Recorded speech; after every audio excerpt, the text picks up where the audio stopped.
예고됐던 대로 오늘부터 일본이 우리나라를 수출 우대국, 그러니까 백색 국가에서 제외했습니다.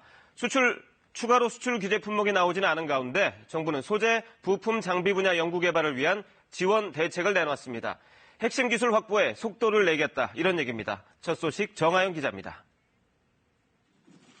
정부가 소재 부품 장비 공급망의 빠른 안정과 상용화를 위해 내년부터 2022년까지 3년간 정부 예산을 5조 원 넘게 투입하는 등 R&D 투자를 확대합니다. 정부는 오늘 이낙연 국무총리 주재로 일본 수출 규제 대응 확대 관계 장관 회의를 열고 이 같은 내용의 연구개발 종합대책을 확정했습니다. R&D 생태계 혁신에 연구 역량을 최대한 결집하고 R&D 성과의 상용화를 극대화하겠습니다. 우선 일본의 수출 제한이 우려되는 핵심 품목 150여 개를 선정해 일본 의존도와 국내 기술 수준 등에 따른 맞춤형 R&D 대응책을 마련하기로 했습니다.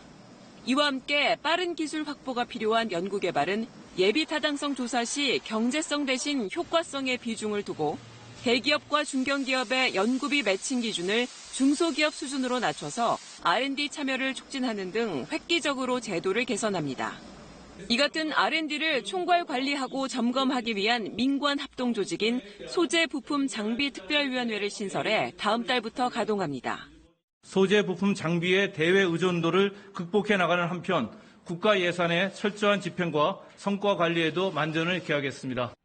정부는 이와 함께 오늘 시행되는 일본의 백색 국가 한국 제외 조치와 관련해 부품 수급 현황을 점검하고 대체 수입처 확보 지원에도 나섭니다. 일본의 부당한 경제 보복 조치를 바로잡기 위한 WTO 제소도 차질 없이 진행한다는 계획입니다. KBS 뉴스 정아연입니다.